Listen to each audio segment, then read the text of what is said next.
There's lots going on, you guys. We've got hatred in Florida. You can probably expect that, except it's finally being admitted.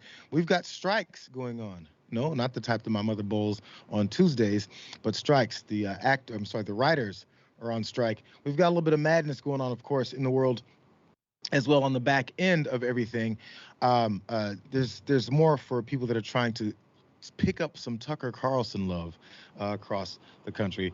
And of course, we've got some more racists up there in Ohio. So maybe you can help us figure that out, Jeff. So we're gonna we're gonna jump straight into this first story, you guys. Let's go. ISIS, the Taliban, and Al Qaeda. Those are the folks who discriminate. We bombed a building in 2017 like we never usually do. We bombed it because they threw homosexuals off that building. Our terrorist enemies hate homosexuals more than we do.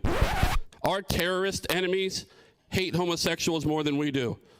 They're the ones who discriminate. Our job in the military, our Navy creed, I'm committed to excellence and fair treatment of all. That's what we learn in boot camp. That's what we drill into ourselves each and every day while we're in boot camp. Please vote up on this bill. Thank you. Hold on, say what? That's Florida State Representative Jeff Holcomb, and he's talking. They're discussing this bill that they're going through, which we'll give you details of. But we'll try and connect it to why he's talking about how much he hates gay folks. In fact, not as much as our terrorist enemies, because that's a flex as an American. Well, we hate gay folks, but not so much, just like 95% of the time.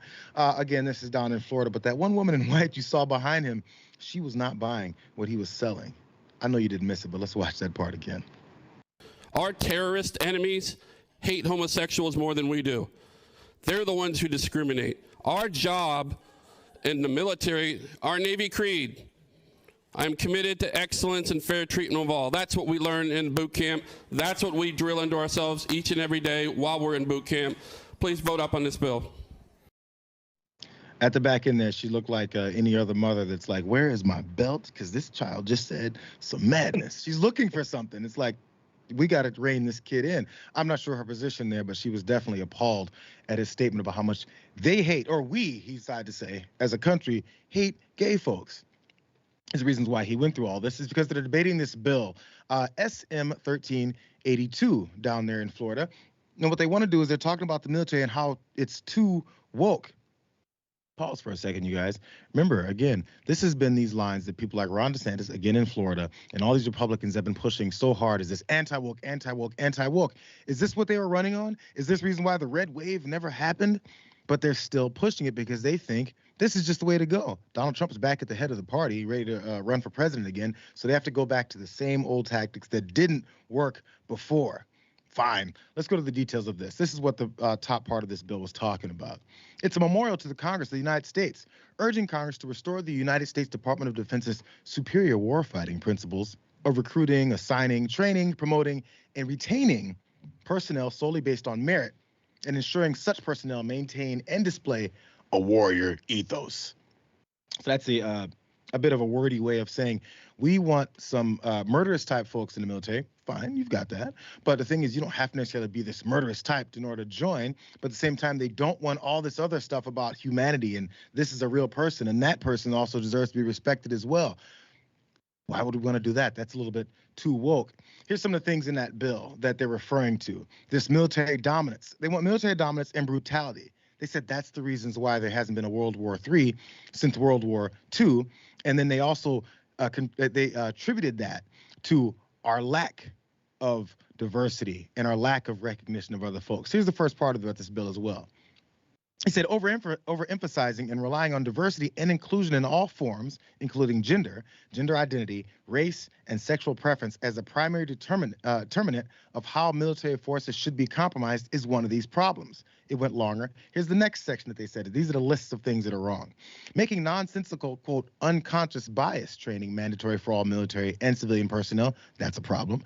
Also instituting mandatory emergency use only COVID-19 vaccines with little regard to individual medical concerns. So they're upset about that as well. And lastly, of this part of the list, also requiring mandatory training at the United States Air Force Academy to incorporate person-centered and gender-neutral language when describing individuals.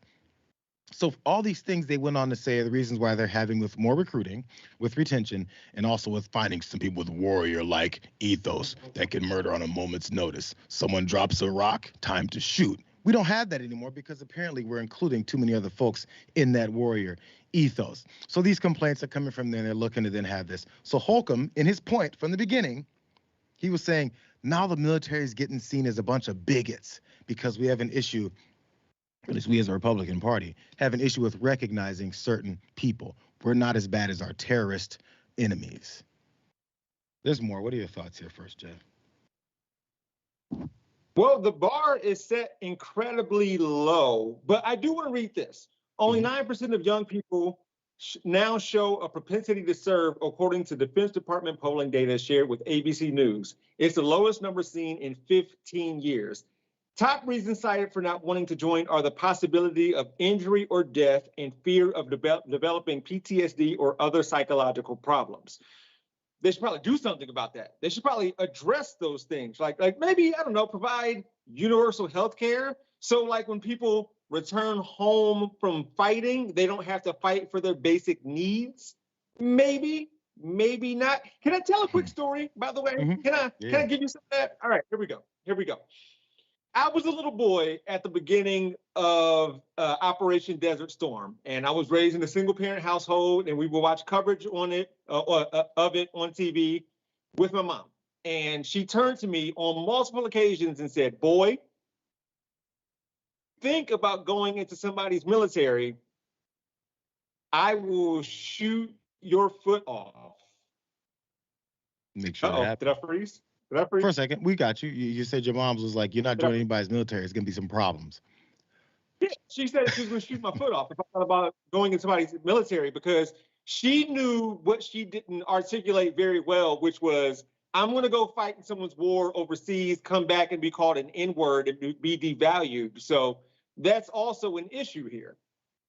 Absolutely. And then this, again, another part about this is I'm glad you read some of those reasons why, because I was going to speculate on some that I've heard, but that's things that are documented and said directly. When this younger generation of folks that they're still looking to recruit, yes, always folks that need it for, say, like college funds or getting off, getting out of whatever kind of economic downturn that they're in. Maybe their family isn't that financially stable. All this stuff that it will attract certain folks to the military. And those things are sometimes drying up because people are thinking, yo, I'm not going to die for this. Again, as your mother was probably telling you back in the day. So these are the things they have to shore up. It's not Alexander Hamilton days no more where he's like, this is my will in life. And if I die on the battlefield, my family will have glory. Yo, nobody's thinking like that anymore. So we have to try and twist it and change it up. And apparently this is what they're giving as the excuse why. It's part of these culture wars. But did you hear, again off the top, Jeff Holcomb down in Florida was talking about terrorists hate gay folks more than we do. It's weird. Maybe he thinks that because they will not acknowledge our own homegrown terrorists that are still doing things like this in Ohio. I think even last weekend. How about these terrorists that hate gay people? Or something that they make on the side of the road, like Coshocton. Anyway, let's continue. So what they should be doing is protesting in our route. just do it for me right now. Anyway, I've got to take on so I can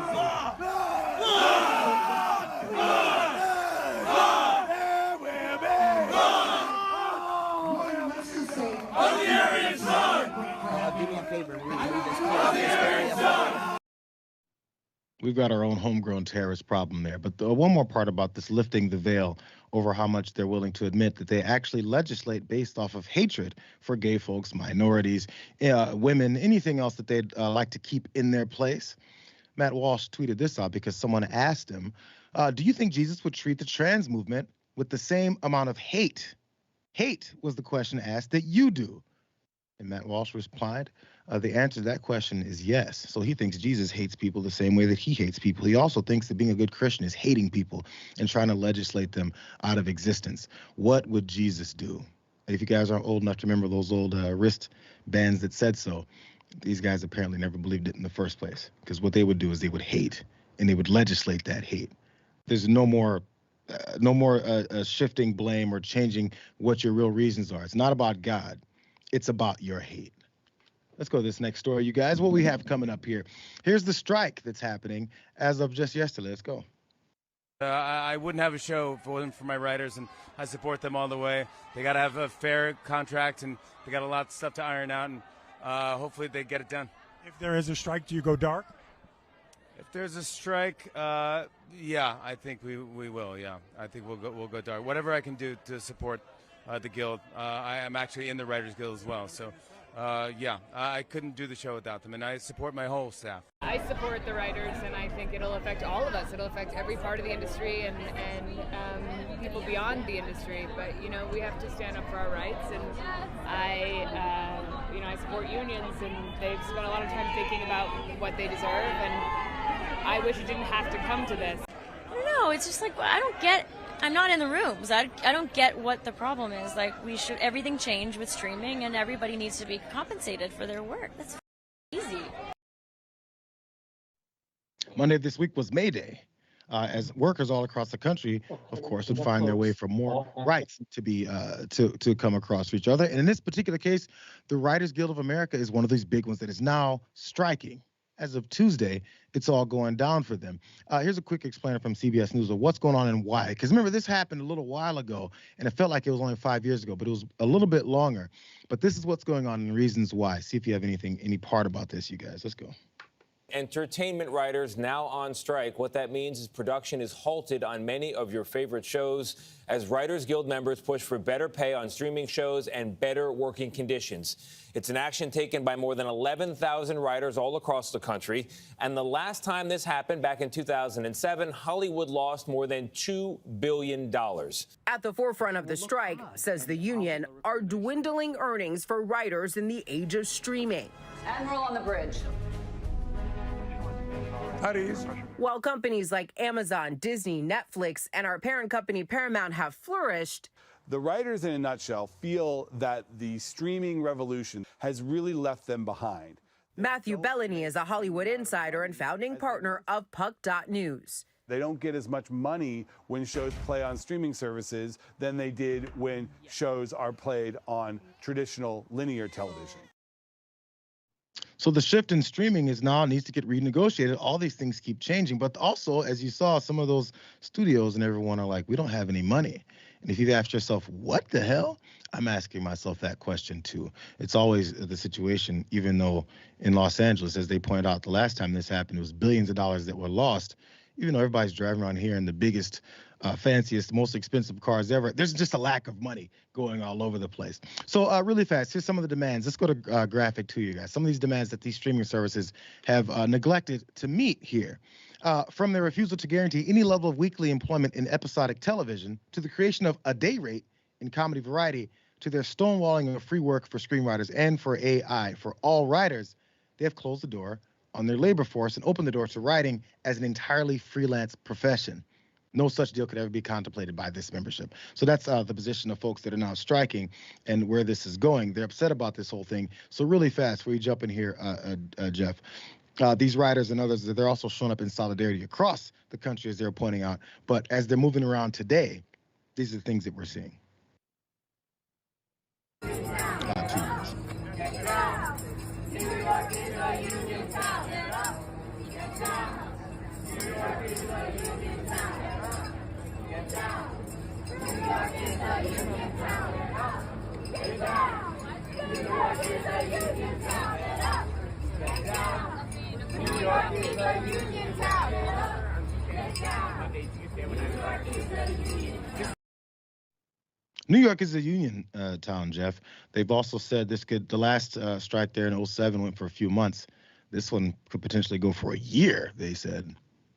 Who knows? Well, yes, solidarity with the strikers and for the writers, because even with my job, whether it's stuff for Rebel HQ or for my YouTube channel, I feel like the thing that takes up the most time for me personally is the writing. And I don't have the experience or expertise that they have for shows and movies that we have a lot of. Like, we have so much material that we can watch, whether it's movies and TV shows. And so they're the ones keeping this thing churning. But I think the scary thing, and perhaps the sad thing about all of this, is if you look at some of the things that's being said on Twitter right now, People are under the impression that AI can take the jobs away from these people who are striking. And I don't know how we got here, because even if that were the case, these writers should still be compensated. And like, if you think AI can step in and do their jobs, then don't take away any of their money, just take away some of their duties that they have to do all the time. But with all that being said, no, AI cannot do their jobs eloquently or as good as them. But that's what's being,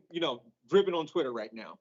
Well, we're already seeing, like they point out, Jimmy Fallon, all these other late night shows are going dark again. And we saw it last time. They end up going down. But this is the streaming aspect here. So this is, I'm not sure once folks will catch up. I stream a lot of stuff. Just not enough time to do it enough where I'm going to be short on anything, or the general entertainment value that people are going to be concerned with. And it seems like it's a very loose nonsense, whatever issue. But if you think about it, especially after pandemic hit, people have become a lot more insular and a lot more hermit-like in their houses, and they just get to streaming. And I haven't been able to do that to the degree, but this is one of those things that doesn't seem like it's a very a big deal for folks who aren't necessarily affected monetarily by this. But it's going to stretch, especially if it goes for like a year. And next, people are like, where is my new episodes? Yeah, so I was about to ask you, like, for you personally, as far as like an entertainment value, do you feel like this strike, no matter how long it goes, is going to impact you day to day? I can't see it directly for me. There's several folks I know that are in the business here, obviously in this city. They will be affected by it, and you'll start. I'm not sure what the response may be, or even from, I know some writers, I know some folks that are actors and everything, for every aspect of the business. But I think once one aspect hits, it could start affecting all the rest. So that's really going to be a big deal. But the city itself will lose a lot of money because of the lack of all these things happening. We'll see. But that's the other thing. Once that type of money gets starting floated about what the problem may be, that may accelerate these negotiations. So we'll see that. We'll take this first break, though, you guys, to get a couple of your thoughts on these first couple of stories. But also, when we get back, as I mentioned, we've got a little bit more of the politics direction going. Trump apparently has found a new cable partner in order to appear on, because, Fox News has turned their back on him, and conservatives now are beginning to hate them. So he's found a new one. I think you guys can guess who that is. And also, as I said, Tucker Carlson may be finding a new home as well. We'll see when we come back.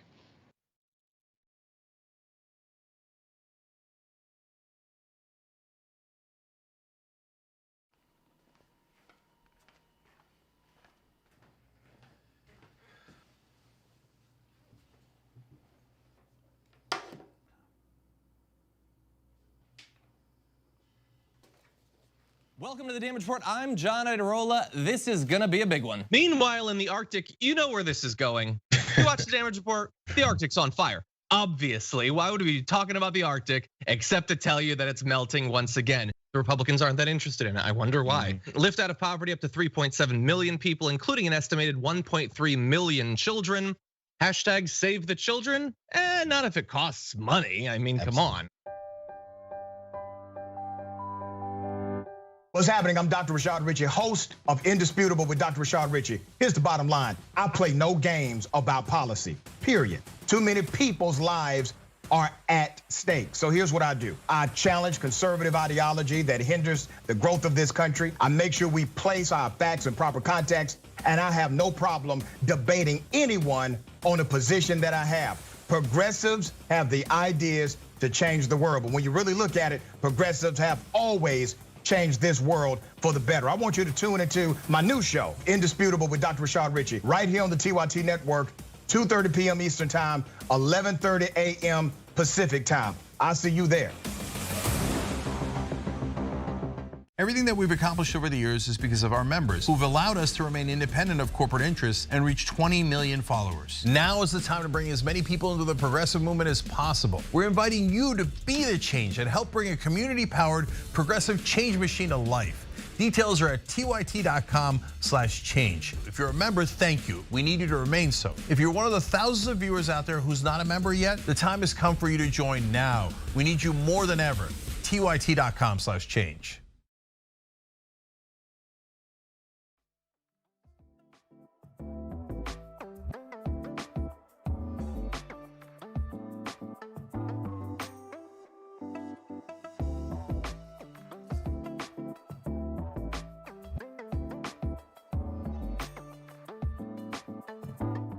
What's going on, you guys? couple of your comments as we get to that first block. We went through the Writers Guild strike and also what's going on out there in Florida. So Alex, A1EX, over 2 active members, says, who's the woman whose jaw dropped? I actually should find out. I'm not sure how I can figure that out. But that woman behind Jeff Holcomb, who's talking about how much they hate gay folks. Cray Cray Souffle says, go WGA, get what you damn well deserve. I'm not sure exactly what that is, but some people may think these writers make plenty of money. Why are they complaining? It's all relative. So again, if you want these bigger corporations or studios and all that, whoever is controlling this money to continue to use folks, then there's that. Twitch, you guys, love you guys on Twitch. I am SYRV says that lady knew she didn't mean to let that one out. I think it was, again, that lady in the white behind down in Florida. Canadian Skull Dragon says she's like, oh, effing no, you didn't. Of course. Everyone's on that lady's face. I love it. The reaction was what everyone has had. One more, you guys. YouTube, Super Chat, Pitchforks Dragon says, oh, I see you skipped my Warriors Super Chat yesterday. Now, I didn't have the time, Pitchforks, but I'm just saying, maybe tomorrow will be the Warriors hat. I really am torn on this series. I'm happy enough to watch the series that whoever wins, I will enjoy it. That's a good part. Lastly, Snack Panther, I love your title, your handle. Hold up, JR, repping the purple and gold today? Clipper Dale is rolling over in his grave, even though he is yet still alive. Yo, we didn't have anybody to play at the first round, just saying. So it's just a hat. Not necessarily a Laker fan, but still. Let's go ahead and jump to this next story, you guys. We've got things going down at CNN, and people are not happy. Former President Donald Trump takes questions live from CNN's Caitlin Collins and New Hampshire GOP primary voters. Their issues, their concerns, their votes. A CNN Republican presidential town hall, May 10th at 9 Eastern. Is this 2023 or is this around 2015? Because look, CNN is going to have this town hall for former President Donald Trump. That same former president that incited those riots, that insurrection, that attack on our Capitol. That wasn't mentioned in that promo CNN's running. They also didn't mention it in this continuing promo for this event. So a quick programming note, as on top of all of this, as we are watching politics so closely here, former President Trump is going to take questions from New Hampshire primary voters in an exclusive CNN town hall. I'm going to moderate that event next Wednesday, May 10th at 9 p.m. Eastern. So looking forward to seeing that. Really important for him to take voter questions. He is the front runner right now in the GOP. We're looking forward to it. I'm sure that was in the teleprompter. You're supposed to look forward to this whole thing, this event that's supposed to generate some more money for the network there, but everyone's not very happy about this decision. This is what Judd Legum, author of Popular Information newsletter, he said, first, CNN systematically purged anyone on the network who was deemed too anti-Trump. And now this. Former MSNBC host Keith Olbermann, who I haven't seen in a good mood in about 15 years, said, I think we can say Chris Lick's conversation of CNN into a political and journalistic whorehouse is complete. I can hear him saying it. I can hear him saying that. Daily Beast columnist David Rothkopf also called CNN's decision to host the town hall irresponsible. Excuse me. He said the town hall would be a sham if it does not lead with this question. You led an insurrection against the government of the United States. Why should any American voter support a candidate who sought to undermine the Constitution, institutions, and values he was sworn to uphold? I get the feeling that question is not going to be right off the top there. So hold your breath, I guess. I'll look for it, but it probably won't happen. So also his appearance on CNN comes as he's going through all these issues. There's a lot of things they could ask him about, and actually, I think they just might. Maybe that's what they're thinking is going to be the saving grace throughout this whole thing, though, Jeff. So Caitlin Collins apparently probably has her hands full, and it's going to be one of those things where the moderator, or at least the host, is going to be getting judged about as much as the candidate. Yeah, I hope they're ready and prepared to fact check him live, because that's going to be needed and necessary. In the interest of fairness, I do want to say that Bernie Sanders did do a town hall in Pennsylvania a couple years ago with Fox News, and it was actually very good. Now, not that this Trump thing with CNN is going to be the equivalent of that. I would like to think it's going to be more like the interview that 60 Minutes did with MTG a couple weeks ago, where Leslie Stahl did not fact check her or ask post-secondary or like next questions to follow up what she was talking about. So I don't know what Trump can actually bring to the table. Like, it's all around the world, the same song with him. Like, he's going to talk about the election being stolen and fraudulent. And again, if they're not going to check that live and check him on that, then this is not going to be good. Well, it'll be good for them as far as probably ratings and money, because even if you're watching with the anger that some people are going to have or the disdain for the decision in doing this, that's all they care about. And don't think I didn't pick up on your Digital Underground reference there, because it was dope. So this all is the same song, man. I'm just saying. So they have to go through this now, this whole process to make some more money off of, I guess, Donald Trump running for president again. I wonder how much it's going to be whitewashed, because I do think that's an important thing to bring up. Even if he wants to deny it, I think the American people who already know it, we went through all those hearings, everything with the January 6th committee, that's got to be the biggest thing that's on folks' minds, not about whether or not he's calling Ron DeSantis meatball or Tiny D or whatever else that they're coming up with. We've been reduced to this type of stuff, and it is a level of responsibility to flesh these things out. I'm sorry, we're not going to just skip past that. Like, you didn't just invent a new nickname for Ron DeSantis. Oh, I mean, if that's one from Trump, then okay, I'll go with that. But I think you just made that up, right? Which one? Which one? Did you say Tiny D? Tiny D has been floated. I'm not sure Trump said it, but definitely was said to him, and he didn't reject it. Am I right? You guys, since we're talking fact check me. I want the audience to fact check me. I would rather not be wrong. If there's an internet moderator for this show, then yeah, I'm gonna need some fact check, because I thought Meatball Ron was the one he was running with. And by the way, like, that's awful. It's not good for his standards. He's usually pretty good, but absolutely. Tiny D, huh? Okay. Yeah, Meatball, and that's the other one. It's DeSanctimonious. That's the one he is running with. You're right. But Tiny D was definitely tossed around. I can't say he started it, but it's definitely there. Okay. All right. We're gonna find out. As soon as I see the comment, Asher, let me know. We'll see if someone has me right or wrong. I'll read it at any point. All right, let's go to this next story, though, in the meantime. Tucker Carlson has not found a home yet, but someone is definitely offering up their entire house for him. Let's watch. Fox right now is trying to bait Tucker basically into responding to all of these reports out there about what might have happened. Tucker's lawyers are trying to negotiate terms of a settlement as soon as possible. This while Tucker's audience comes in droves to Newsmax. The New York Times reported on this morning, that the numbers at Fox they're going down. And look, I know a lot of people, these are protest viewers. I'll tell you what Fox does not want to happen, and this is the elephant in the room. We saw that TMZ report drop on Friday. We can't really say much about what's going on, but Fox News does not want Tucker Carlson coming to Newsmax. Plain and simple. Plain and simple. I feel like that's the most basic thought in the world. I would assume that. Still, it's been over this week since Tucker Carlson has been let go by Fox News. I think a couple of weeks now. But Newsmax is definitely putting their name out there as a reputable suitor for one, Tucker Carlson. They're offering him not just some cash, but the whole house. Sources with direct knowledge tell TMZ that the news channel, Newsmax, is doing everything it can to sweeten the deal for Tucker to come on board. It includes floating the idea of letting him program the entire damn channel, not just his own show. So imagine how bad that would be. Again, part of the reasons why he was booted was because of his backdoor dealings and the backdoor conversations. And oh yeah, that whole lying thing that cost him $787 million. Just that part. But still, Newsmax has already seen these jump in ratings, as they pointed out there, and that, of course, emboldens them to offer up even more.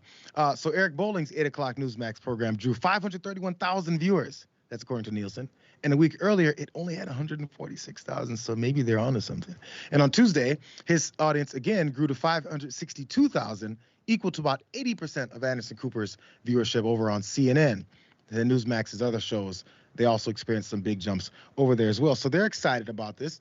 Look, first it's Fox News, then it's Bud Light, man. These guys are running through all these folks that they hate, and they think they're winning now. And we'll see how much it may cost Newsmax if Tucker did decide to go over that way. My prediction is no. But still, Eric Bolling, former Fox News host who's still over on Newsmax, he has a lot to say because, he has experience with both. Here's more of what they were talking about.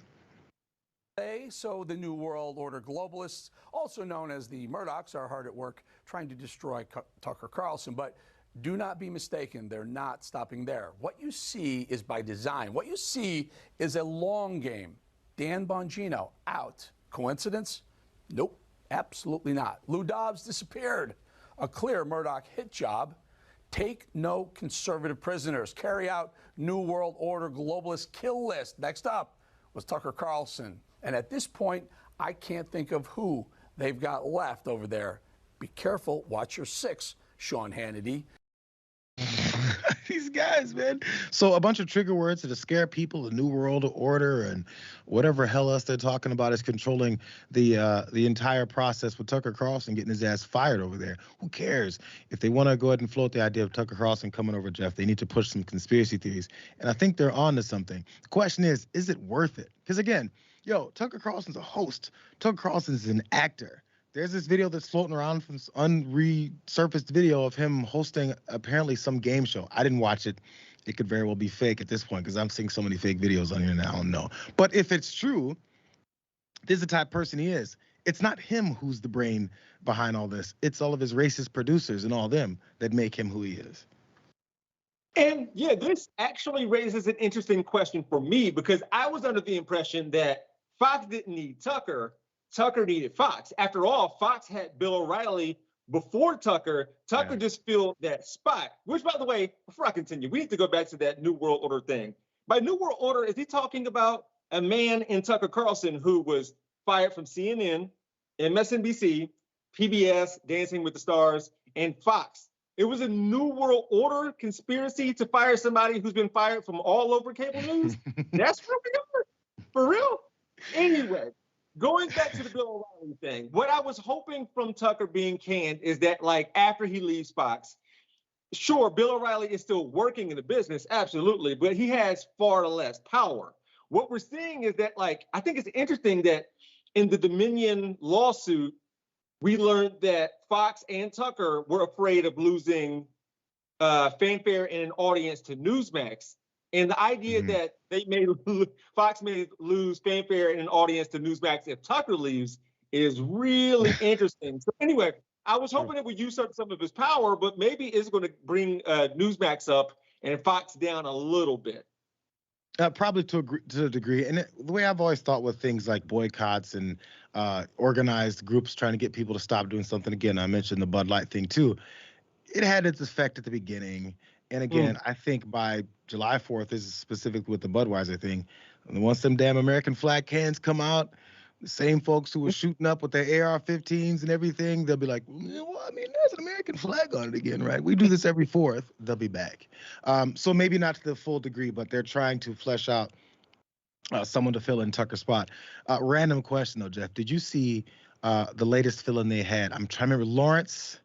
For Fox News, they're floating different people to fill in the spot, at least in the meantime, until they get a permanent host. I'm blanking on his name. It's one of their black hosts, Lawrence something. Anyways, he was arguing with Asa Hutchinson, who's now declared to run for president on the Republican side, and it didn't go over that well to many folks. But I think they're trying to find a different firebrand type of person to fill in the spot, and that seemed to be his audition. He was a little too angry, I guess. They didn't like seeing that. Try and check it out, you guys. Yeah, you can't be an angry black man on any cable news, let alone Fox.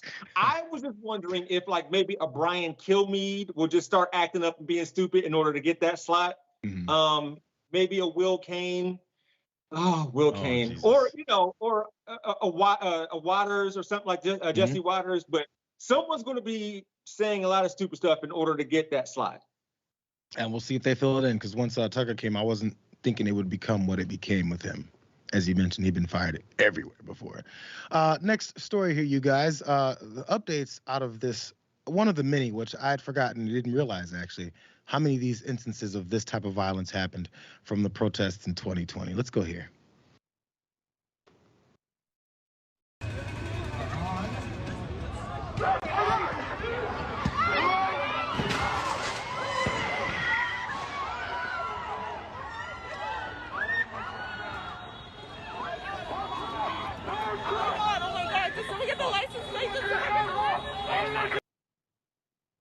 That was the scene in December of 2020 as one Kathleen Castillo ran through a whole bunch of protesters down in New York City. She was also arrested that day and charged. A year afterwards, they were trying to figure out what exactly to do, and they were trying to figure some kind of plea deal, even along those lines.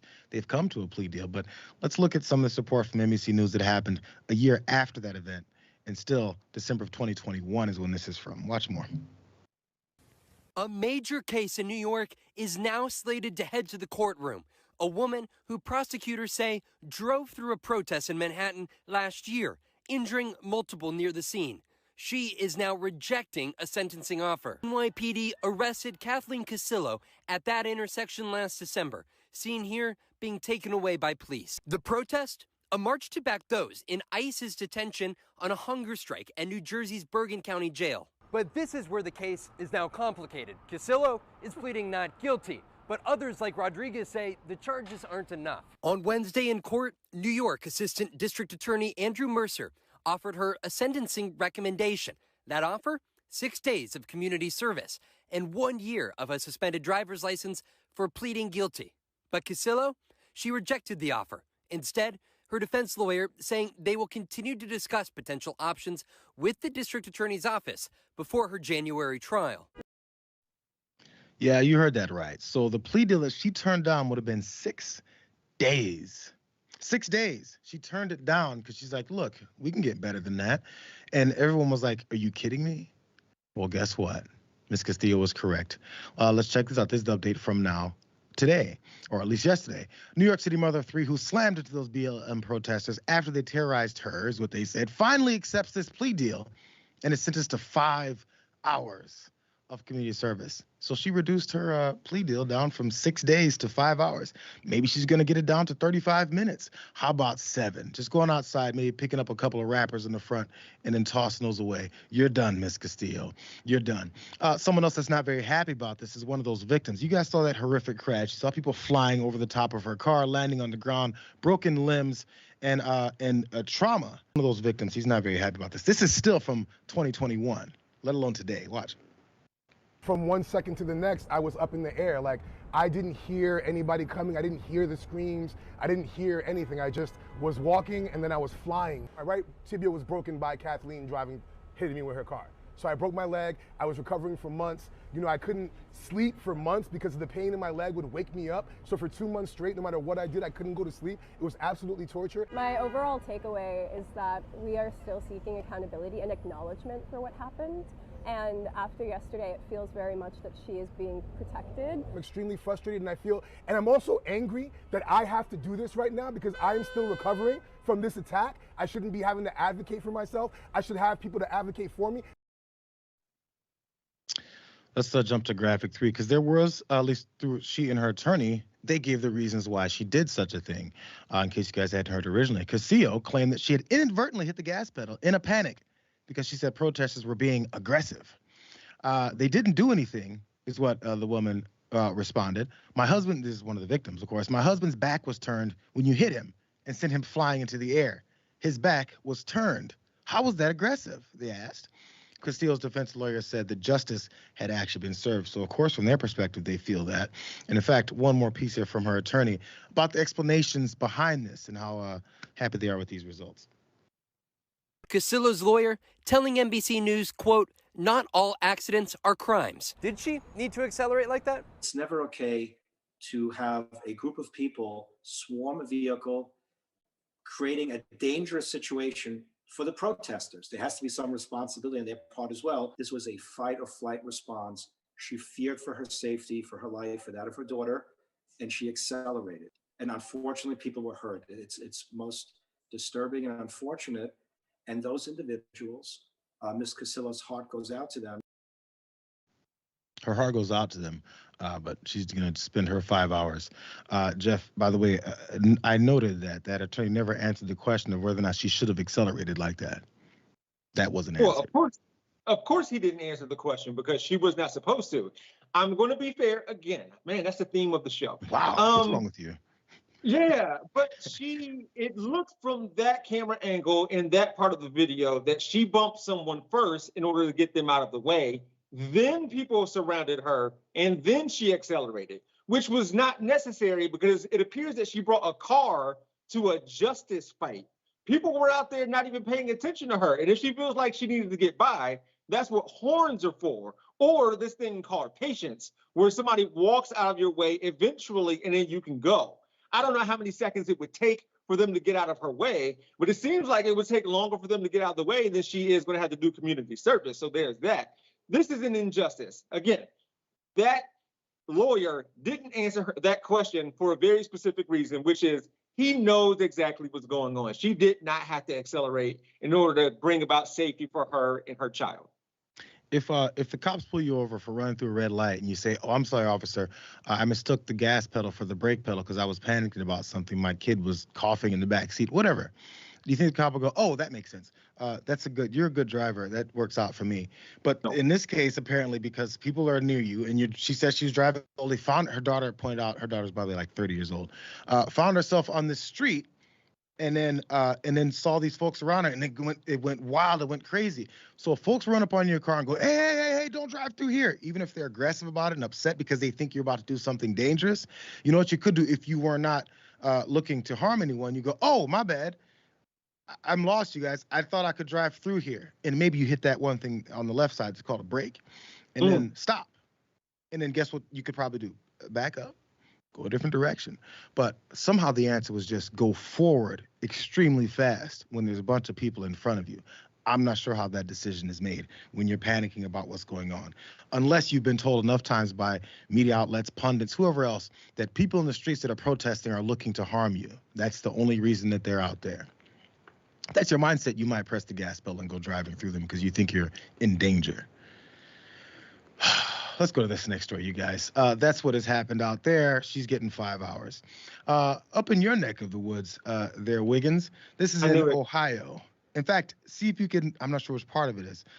This Roadhouse restaurant worker has a story. Story time. A party full of people wearing Confederate flag gear just tried to eat in our restaurant. Now, when I say a family decked out in Confederate flag gear, they literally had what could have been a 2-year-old baby in a Confederate flag hoodie or whatever. And then under that, he has a Confederate flag onesie on. Like, it is never that deep, ever. And then other people that had hoodies, hats, all this. And they're sitting in the middle of the restaurant, too, which is just a terrible coincidence.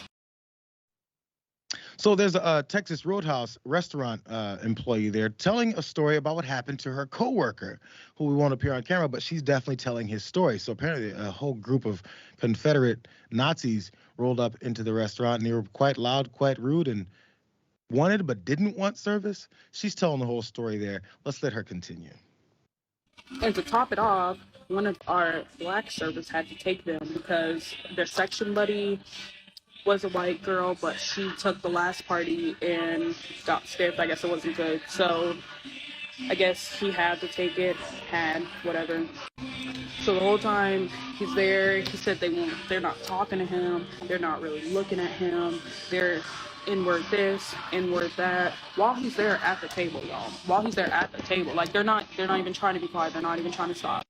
And this server is a server that's always happy, loud, outgoing, making sure everybody's good. He'll be like, you need help? Like, he'll literally go out of his way to help. And when he got quiet, like, we knew something was, like, wrong. So we're like, where's he at? And all this. And this man, he ended up going outside crying. And this is a grown-ass man. Like, he ended up going outside crying. So much more should have been done before. Arthur and Mandy, who was that waiter who came around, who then went outside, emotional over this entire situation. There's Arthur, who didn't, I guess, and again, as I point out, didn't appear in this story that his coworker is telling. But these are the stories that he was telling to the Daily Beast about his direct interactions. Mandy said that he grabbed the guest's water. This is at the beginning of their interactions, but the man kept rushing to finish his drink to order another, as if he was challenging the waiter, consistently calling him boy, and never making eye contact. He said the rest of the party joined in on the older man's tactics, laughing and snickering throughout. Mandy said that he spent 20 minutes just on getting drinks. They think it's a game, is what he told the Daily Beast. Now they're drinking their drinks as fast as they can, and they're like, hey, boy, I need another one. Mandy's a father of 4, and he said his heart was broken when a 5-year-old child with the group was directed not to speak to him while he served the table. He's laughing. He's engaging with me, is what Mandy explained. Then his mom chastises him in front of me. And she's like, you don't need to talk. He has a job to do. He needs to concentrate. He continued. He said, they can only concentrate on one thing at a time, the older man allegedly added. For me, that was it.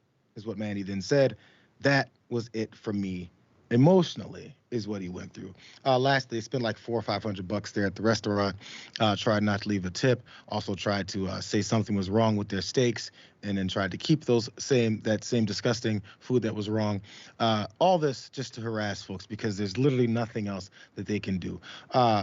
Last part about this before you jump in here, Jeff. Nani is that coworker of Mandy's, and she had one last part to tell of this interactions and what happened with this management and everything there. And their bill gets to almost $500, right? Obviously, they're ignoring this man. Obviously, they're not going to give him a tip. We're a server now. You know, we live on our tips. So a couple of us, we got a couple servers around and that like gave in and tipped in because of $400 check. You know, he should have almost gotten $100 off of them basically. And he still served them. He didn't throw a fit. He didn't do nothing and all that, which props to him. Because I would have been at that table, I would have heard the N-word, and I would have. One thing to come in what you believe in, I guess, whatever you want to say. I know everybody's not going to see eye to eye on everything. Sure, cool. You want to wear that? Okay. I don't know why. But the fact that you're N-word dropping, all this, all that, they made their kids stop talking to this server too. You know, the kids, they don't know. They were trying to talk. They were like, shut up, stop talking to him. Wiggins, Arthur, Mandy is a better man than I am. It wouldn't have gotten anywhere near that far. Well, we do so much in this country to either sanitize Nazis or tolerate Confederates. And let's be clear about who Confederates are and who those people are. They were wearing the logo and the jerseys and uniforms of a rival country that fought the United States in order to enslave Black people. That young man shouldn't have been subjected to that to begin with. As soon as people came in wearing that stuff, they should have just cut that off, let alone kick them out, but whatever. They should have been provided with a different wait staff so he didn't have to be subjected to that. It shouldn't even have been reached a point where he was called an N-word or just basically dehumanized in front of a child, by the way, talking about I was about to say there's a certain term that we use when we talk about like raising children and teaching children what they should and should not do because I don't know education in this country, but I'm not going to use that term because it's been watered down a lot. But yes, I'm going to say this to you. If I can get geeky with you right quick in a very nerdy way. Positive reinforcement involves the addition of a reinforcing stimulus following a behavior that makes it more likely that the behavior will occur again in the future. Those people will go back to Texas roadhouses and get their food comped and call all the Black people N-words because they had such a positive experience. They spent $400. They didn't have to pay for all that. They didn't get kicked out. Nobody checked them on their behavior. This is going to keep going because, again, we sanitize Nazis and we tolerate Confederates in this country. We consistently do, and because we got folks legislating based off of many of these belief systems as well. So, especially when we see something like this, they're like, I can do this. Here, he's just a Black guy. That's all. By the way, juxtapose this to hearing stories historically, recent history, all the way up to this day, I'm sure, where Black folks, a group of 15 Black folks may go into a restaurant. Forget it, it could be 5 Black folks. And guess who doesn't get served? Guess who gets served third and fourth? Guess who gets slow service? So as then Mandy was running drinks for 20 minutes straight to serve this table who didn't deserve his time or his energy at all, I'm not sure why that didn't even happen. I mean, of course, the first proactive thing was get the hell out of here or I'm calling the cops. And then the next could be just ignoring their asses and see how long they want to sit there with their waters that are sweating out all the ice and how long they want to sit there and hang out then.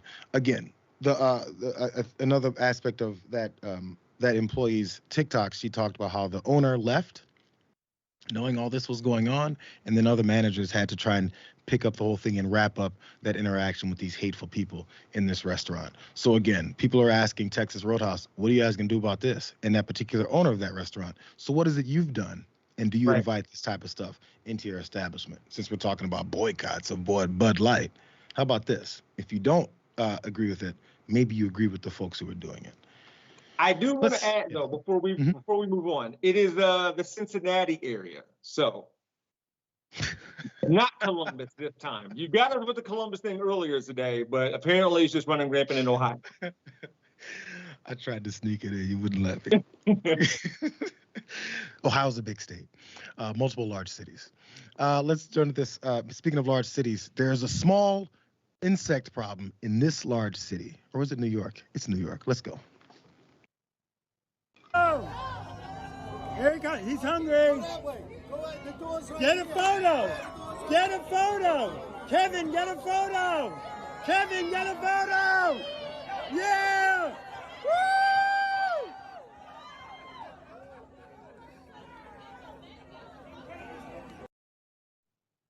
That was at the Met Gala over the weekend, and celebrities' star-studded event show up in their best gear. What are you wearing, darling? I'm wearing, I don't know, somebody I've never heard of before. But still, who stole the show was that little insect, a roach, if you would. Maybe it's just one of those water bugs. We consider them all the same. But that celebrity photographer, his name is Kevin Mazur, and he's the one who was then dictated to go ahead and get some pictures of it. And the frenzy continued. Watch more.